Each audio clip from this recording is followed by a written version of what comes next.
حسبنا الله ونعم الوكيل نعم المولى ونعم النصير. أعوذ بالله من الشيطان الرجيم بسم الله الرحمن الرحيم. الحمد لله رب العالمين الصلاة والسلام على أشرف الأنبياء والمرسلين أبي القاسم محمد وأهل بيته الطيبين الطاهرين المحسوبين المظلومين ولعنة الله على أعدائهم أجمعين من يومنا هذا إلى قيام يوم الدين. أما بعد فقد قال الله تعالى في القرآن الكريم وقوله الحق. بسم الله الرحمن الرحيم. اهدنا الصراط المستقيم صراط محمد وعلى اسی طرح متوجہ رہیں مسجد تو ماشاء اللہ تکمیل ہو چکی ہے. بس میں چاہ رہا ہوں کہ 20 سے 25 منٹ میں کچھ باتیں آ رہی ہے اس کی وجہ سے وہاں سے شروع کروں بغیر کسی ترغیب کے. اگر آپ زیادہ کریں کہ جیسے بات سن رہے تھے ویسے ہی آپ بھی سنیں گے. ایک مطلب بابا سے بلند سرگار پڑھ کر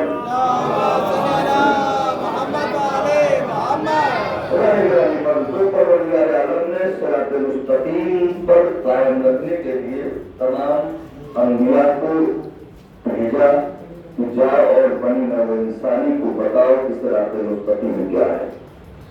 اور پیغمبر اکرم تک آتے آتے پیغمبر اکرم صلی اللہ علیہ وسلم نے پہلے پوشیدہ طور پر ہر نبی پوشیدہ طور پر صراط مستقیم کو اشاروں میں بتاتا تھا. لیکن جب اشاروں میں بتانا کافی نہ ہوا تو پیغمبر نے غدیر میں دکھا کر بتایا کہ دیکھو یہ صراط مستقیم ہے. جب صراط مستقیم وہاں دکھا دیا تب پیغمبر کو یہ تمغہ دیا گیا کہ آج دن مکمل ہو گیا. میں نے ابھی پچھلی مجلس میں آپ کے لیے عرض کیا تھا کہ علی روٹی تقسیم کر رہے تھے, رزق تقسیم کر رہے تھے. کسی نے آ کے کہا کہ علی آپ عدالت سے کام نہیں لے رہے. یہاں تک میں نے کیا تھا کہ وہ تبدیل ہوا, کتا بن گیا تھا.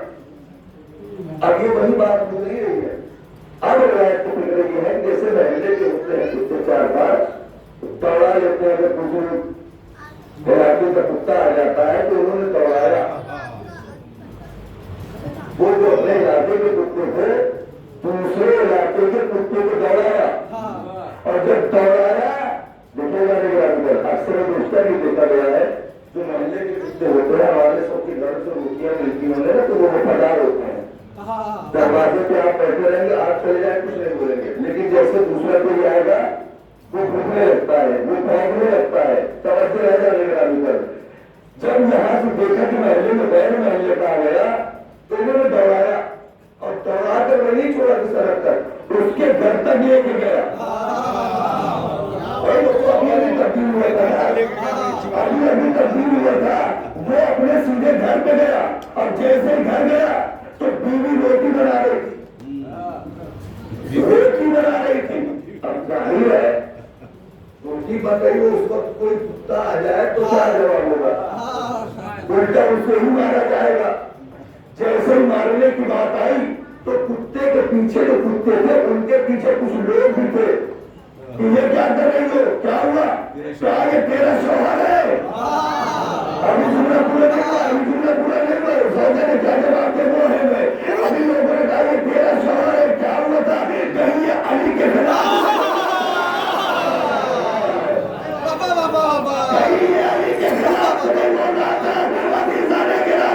جب شریف ہو تو پتا چلتا ہے علی کے خلاف بولنے کے نتیجہ کیا ہوتا ہے. لیکن جو بے شعور ہو وہ میدان میں آ جاتی ہے.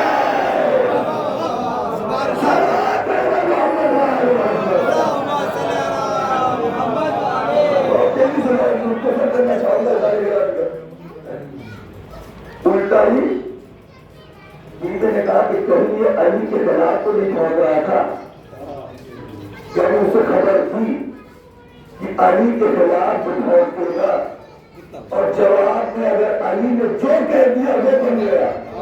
دلیل تیرا بتانے کے لیے علی نے شام کے دربار میں امام حسن علیہ السلام نے پہنچے ہیں نا, کسی آدمی نے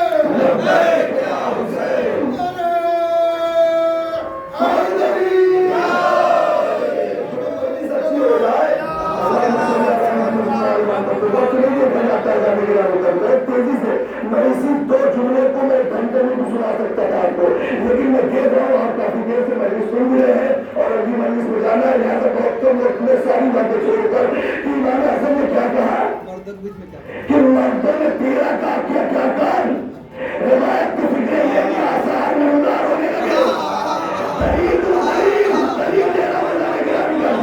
تبدیل ہوئی، یہ تو ایک دلیل ہو گئی، اب علی کے دور میں آ جاؤ، دنیا لے کے آ رہی ہے اپنا جوان بیٹا، علی نے کہا اللہ اکبر، بہت توجہ کے ساتھ علی نے کہا اللہ اکبر، وہ زندہ تھا لیکن ابھی تو علی نے ارادہ ہی کیا ہے، وہ مردہ ہو گیا اور ہنسنے والے چوتھے نے دیکھا، علی کہتے ہیں آسمان زمین سے لگا آسمان کے راستے کو جانتا ہوں، علی کہتے ہیں زمین سے لگا آسمان کے راستے کو جانتا ہوں۔ کچھ لوگوں نے پہلے بھی فضائل کو رکھے تھے،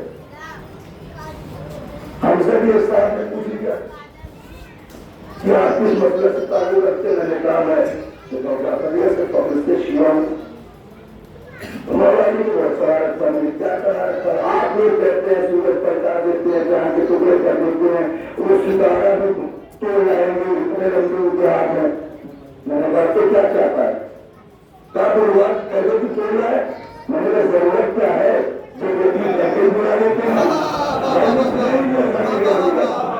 ضرورت کیا ہے میرے مولا خود آگے توڑنے کے لیے جو وہ درمی بنا لیتا ہے، اب اسے بنیا کی جو اپنی اولاد کو لے کر آئی تھی اس نے بھی حساب لگایا کہ آئی تو زندہ تھی، جو بندہ صرف اللہ محبت کہتے سے مار سکتا ہے وہ جائے گا نہیں۔ مجھے دشمن جو ہوتے تھے نا وہ سب جانتے تھے، سب کچھ جانتے تھے، لیکن حسد کا کیڑا اتنا زیادہ دنوں میں پیدا ہو گیا تھا کہ علی کے خزائن برداشت نہیں ہوتے تھے، فوراً اکیلے تو چلے گئے کہ کہتے ہوئے کہ چاہتا کہ مجھے زندہ آدمی نہ دکھائیں، لیکن مرزا نہیں کرتے، علی کا دامن پکڑتے، مولا مجھے معاف کر دینا، ان لوگوں نے چند پیسے دیے تھے اور مجھ سے کہا تھا کہ چند لمحے کی بات ہے، بس لے چلے، یہ تھوڑا سا ایکٹنگ کرنا ہے، تو یہ تھوڑا سا ایکٹنگ کرنا ہے، بعد میں کوئی پیسہ بھی مل جائے گا، بیٹا بھی مل جائے گا،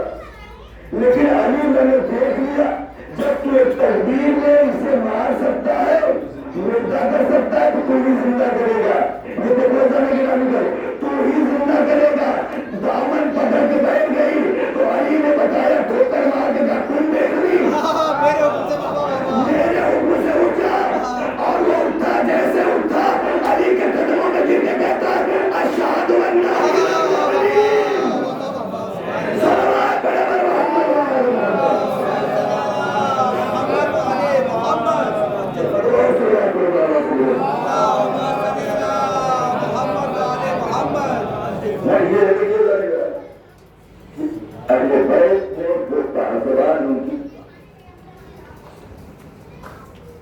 پڑھے شام معاویہ ابن عوام کیا بڑے دعوے ہیں، ولادت پہ بڑے دعوے ہوئے، یہ اس کے بارے میں تاریخ لکھا ذرا ٹھیک ٹھاک تھا دیکھنے میں، تو کسی نے پوچھا کہ اس کا باپ کون ہے، تو ایک انسان آگے بڑھا میرا بیٹا ہے، ایک اور بڑا چار باپوں نے مل کر میرا بیٹا، تو کسی نے کہا کہ یہ چار باپ دعویٰ کر رہے ہیں ثابت کیسے کیا جائے، تو کسی نے کہا کہ اس کی ماں سے پوچھو، جب ماں سے پوچھا گیا اس نے کہا مجھے نہیں پتا کس کا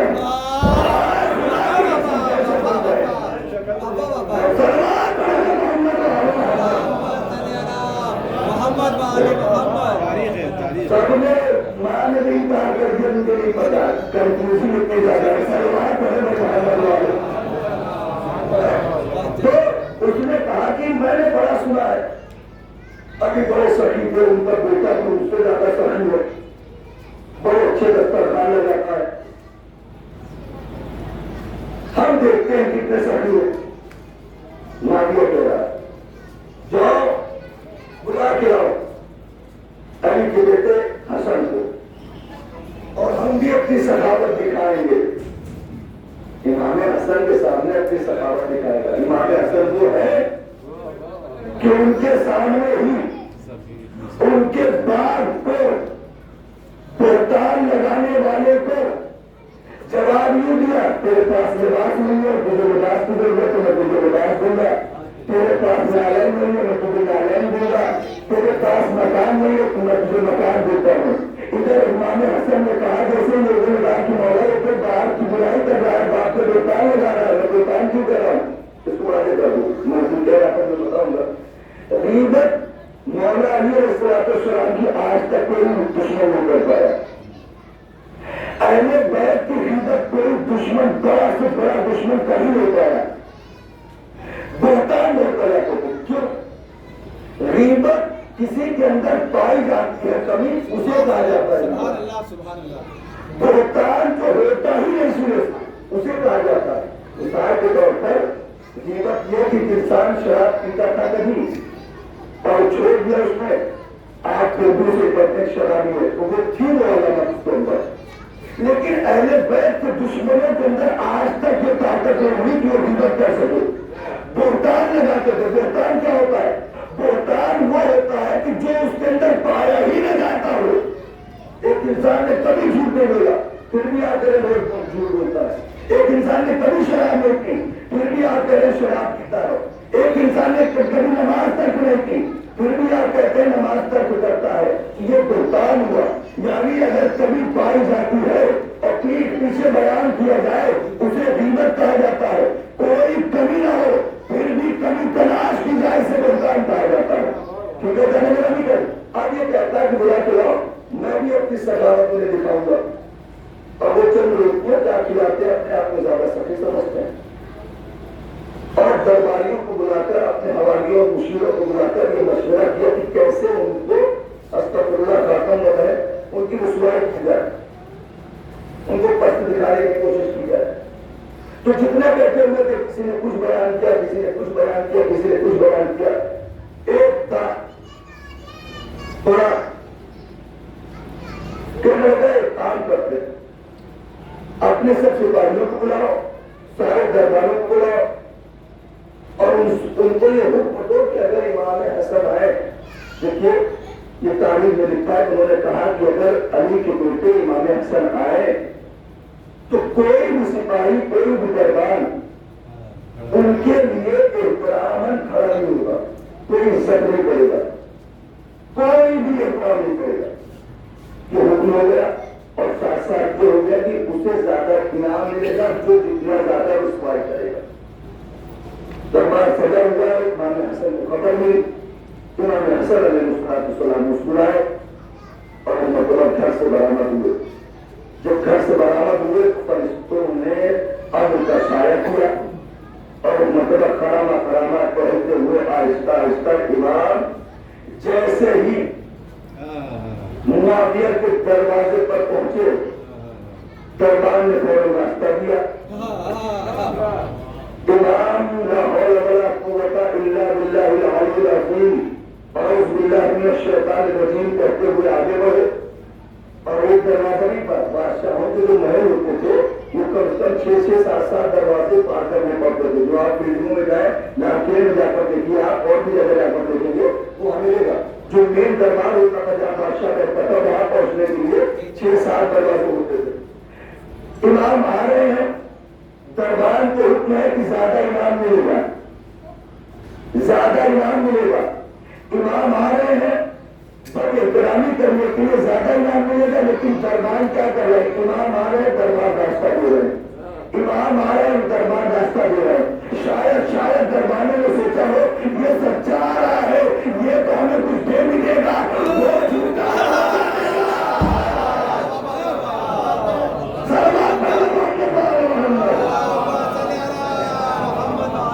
آگے بڑھتے گئے دربار راستہ دیتے ہوئے راستہ دیتے گئے. وہ جو آخری علاقہ تھا وہ جو میں جہاں سے بیٹھے تھے مشہور وہاں کئی لگے تھے. وہاں جیسے ہی مڑے امام حسن ویسے ہی دربار میں راستہ دیا. اور صرف دربار میں نہیں, وہ جو جتنے مشیر تھے نا, جو مشورہ دینے والے تھے, سب کھڑے ہو گئے. سب کھڑے ہو گئے. اور ساتھ ساتھ اب معاویہ بھی اپنے مقام سے کھڑا ہو کر کے کہتا ہے میں نے تم لوگوں کو تنبیہ کی تھی. اس میں سے ایک کہا بھائی تم کیوں کھڑے ہو گئے, تم کیوں کھڑا ہو گیا, ہم نے کہہ رہا تھا کہ کوئی کھڑا نہیں ہوگا. اور امام حسن علیہ السلام کو مسئلہ کر دیا. مسئلہ کو بتانے کے بعد کہتا ہے ابن علی میں نے سنا ہے وہ سخی ہو تم, اور میں دکھاؤں تمہیں اپنی سخاوت. جتنے مشیر تھے دور دور سے بادشاہوں کو وزیروں کو بلا رکھا تھا. ایک ایک ترکی اشرفیوں کی ہو سکتا ہے 1000 دبئی یا جو بھی کچھ رہا ہوگا اشرفیوں سے بڑا ہوگا. بانٹنا شروع کیا, بانٹنا شروع کیا, بانٹنا شروع کیا. سب کو بانٹ چکا. جب سب کو بانٹ چکا تو کہا حسن کیا تم بھی ایسے بانٹ سکتے ہو. امام مسکرائے. مسکرانے کے بعد چڑھا کے اٹھے. اتنے بار کبھی رکیے جب رسول اللہ رکیے آپ کے لیے بھی میرے پاس تو ہوتے 7 تشتے تلا کہتے سونے سے بنا ہوا 7 سینو. آج زبان میں کہتے سونے کی 7 سینو بنواتا ہے. اس کے اوپر سونے سے کڑھائی ہوئی چادر ڈھکی ہوئی. کہتا ہے یہ اپنے رسول اللہ یہ آپ کے لیے تحفہ ہے. جملہ آپ کے حوالے کرے امام حسن کے جملہ علیہ السلام کیجیے گا. امام حسن علیہ السلام نے دیکھا اور ایک مرتبہ اپنی طاہری جوتی میں اپنا داہنا پیر ڈالنا چاہتے تھے. ابھی اپنا پیر اٹھا کر اپنے نارائن شریفین میں ڈالنا چاہتے تھے. ادھر سے معاویہ کا ایک نوکر آیا. آنے کے بعد فوراً امام کی جوتیوں کو سیدھی امام کی جوتیوں کو سیدھی کرتا ہے. امام نے داہنا پیر ڈالتے ہوئے کہا جائے سب تیرے لیے, جائے سب تیرے لیے. بایاں پیر ڈالتے ہوئے کہا معاویہ تو میری سخاوت کی بات کرتا ہے, جتنا تو لوگوں میں تقسیم کرتا ہے اتنا جوتیاں سیدھی کرتا ہے. اتنا میں جوتیاں سیدھی کرنے والا سب جھکا کے کھڑا ہو گیا. لوگوں نے مرحبا مرحبا حسن کا نعرہ لگانا شروع کر دیا. یہ ہے حکمت الہی سیاست الہیہ. ملحد کہہ رہے تھے, لوگ کہتے ہیں کہ فرعون کو شروع میں مار دیا تھا. قرآن میں اللہ کو میں ایسے نہیں ماروں گا جب تک اس کے منہ سے جو میری پہچان میری خدائی کا دعویٰ کر رہا ہے, جب تک اس کے منہ سے نہ سن نہیں ہوا کہ میں ہی سب سے بڑا خدا ہوں, تب تک میں ضرورت نہیں کروں گا. تو یہاں پہ بھی امام حسن کی سخاوت کی بات تھی. امام حسن چاہتے تو نہیں چاہتے, کیا کر لیتا وہ, لیکن اس کے دربار میں امام حسن کو جانا تھا اور دکھانا تھا تیری اوقات کیا ہے, میری اوقات کیا ہے. وہ دکھانا تھا امام حسن علیہ السلام. یہ ہے امام حسن کہ جن کی قربانی جنہوں نے سلح کی. تو بہت سے لوگوں نے کہا کہ سلح نہیں کرنی چاہیے. تو سلح نامے کو دیکھیں گے آپ تو پتا چلے گا کہ کتنی ضروری تھا, اتنا زیادہ ضروری تھا کہ اس وقت سلح کی جائے. اور سلح کی پیشکش امام حسن نے نہیں کی تھی. جب تو تعلیم پہلے سلح کی پیشکش معاویہ کی جانب سے آئی. معاویہ نے کہا کہ ہم سلح کرنا چاہتے ہیں. تب امام حسن نے اپنے شرائط پر وہ سلح کی جس کی شرط مانی جاتی ہے نا, وہ ہارا ہوا نہیں ہوتا ہے. شرط وہ منواتا ہے جو جیتا ہوتا ہے, جو ہارا ہوتا ہے وہ ہر شرط پر ماننے کے لیے آمادہ ہوتا ہے. اور آپ کو انشاءاللہ اس کے آگے کی بات ہوگی. یہ امام حسن علیہ السلام جن کے جگر کے 72 ٹکڑے. قربانی آسان نہیں ہے, دین کے لیے خلیفہ لینا اتنا آسان نہیں ہے. امام حسن کے 72 جگر کے ٹکڑے ہوئے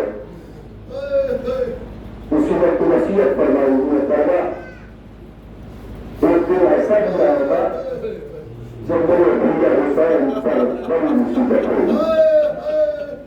تمہیں قاسم کو میری طرف سے قربان کرنا.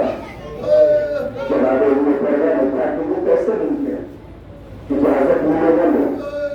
امام علیہ السلام نے تعویذ نکالا, جناب قاسم کے بازو میں باندھا اور محمد فرما اور قاسم جس دن تمہیں لگے کہ بس اس سے زیادہ مصیبت کا روز کوئی نہیں ہو سکتا, اس دن اس تعویذ کو کھول کر پڑھے گا, تمہیں تمہاری ساری مشکل حل ہو جائے گی. کربلا کرے سمراٹ میدان مسلمان جہاں ذرا کا مسلم کو کرنا ہے. اس مسئلہ میں جب صبح سے دیکھ رہی ہوں گے فرما کہ ہر کوئی کبھی صحاب جاتے ہیں, کبھی انصار جاتے ہیں حسین پر قربان ہونے کے لیے. ایسا تعلیم کرواتار جاتے ہیں. میرے لال قاسم تمہیں اکبر سے پہلے جانا ہو, میرے لال قاسم تمہیں اکبر سے پہلے جانا ہو, اس لیے کہ اکبر شبیر رسول ہے, حسین کو بڑا پیارا ہے. آزادانہ میں مجبور کرنا جناب قاسم جا کے اجازت نہیں ملتی ہے, دوسری مرتبہ کا اجازت نہیں ملتی ہے, تیسری مرتبہ کا اجازت نہ ملی. ارے مایوس ہو کر ایک مرتبہ ماں کے پاس آ گئے اور دنیا کرنے لگے, میرے لال قاسم کیوں ہو رہے ہو؟ کہا اللہ چچا مجھے اجازت نہیں دیتے. ایک مرتبہ جناب نے فرما نے طرف کر کہا اے میرے لال قاسم, ارے میں بیوہ ہوں, تو یتیم ہے, شاید اسی لیے کوئی فرزان حال نہیں ہے. ازادارہ نے مدینہ کربلا ماں بیٹے دونوں مل کر روتے روتے مرتبہ جناب قاسم کہتے ہیں اللہ بابا نے کوئی وصیت کی تھی آپ کو یاد آ رہا ہے. ایک مرتبہ جناب نے فرما نے کہا میرے لال اپنے بازو ادھر کر. جناب قاسم نے بازو لگایا, جناب نے فرما نے تعویذ کھولا اور کھول کر جب دیکھا تو اس میں لکھا ہوا تھا اے میرے بھیا حسین, ارے کربلا میں مصیبت کا وقت ہوگا, میں اس وقت نہ ہوں گا لیکن میرا لال قاسم ہوگا. ارے میری طرف سے قربانی قبول کر لینا. جناب قاسم مسکراتے ہوئے ایک مرتبہ خیمے سے نکلے. جیسے ہی خیمے سے نکلتے ہوئے مسکراتے ہوئے امام حسین نے دیکھا اور ہاتھ میں تعویذ دیکھی, ایک مرتبہ طرف کر لینے لگے. وہاں حسنہ کا نعرہ بلند کیا اے میرے بھیا. ادھر جناب قاسم قریب پہنچے, ایک مرتبہ خط کو حوالے کیا, تعویذ کو حوالے کیا, امام حسن کی تعریف. ارے وہ تحریر دیکھ کر بھائی کا زمانہ یاد آ گیا. حسین کو طرف کر آواز دیتے اے بھیا, ارے قاسم کو اپنے سامنے. جناب قاسم کو ایک مرتبہ اجازت نہیں. جناب قاسم نے ارے عزت شامی جو بہت بڑا بہادر تھا, اس کے 4 بیٹوں کو واسطے جہنم میں کر دیا, وہ کھسیایا ہوا. ایک مرتبہ بڑے پیش میں جناب قاسم کو خود ملنے کے لیے آیا. جناب قاسم نے اسے بھی واسطے جہنم کیا. ارے شیر میں مرمون نے اور دوسرے صاحب نے حیران ہوئی, یا اسے جنگ کے پہلے عباس میں سکھایا ہے, یہ حسن کا بیٹا ہے تو کیا سمجھتے ہو یہ سے مسلحہ کے وہ جانتے ہیں کردار نہیں, یہ عباس کے زیر سایہ زندگی گزارنے والا ہے. ایسے نہیں مانا جا سکتا, ایسا ہے اسے دھوکے سے مارو. ابھی یہ اعلان ہو ہی رہا تھا, ارے کسی نے پاؤں کا تسمہ کاٹا. جناب قاسم نے ارے اپنے جوتے کا تسمہ کاٹنے لگے. اسی اثنا میں کسی نے گرد مارا. ارے قاسم زمین کربلا پہ گرے. ادھر فوج میں اعلان ہوا کہ یہ موقع اچھا ہے کہ فرما کے ارمان بگڑ جائے. ادھر کے گھوڑے ادھر, ادھر کے گھوڑے ادھر. ارے قاسم زندگی میں ہی تقسیم ہو گیا. حسین کو حسین بولو قاسم قاسم. السلام علیکم.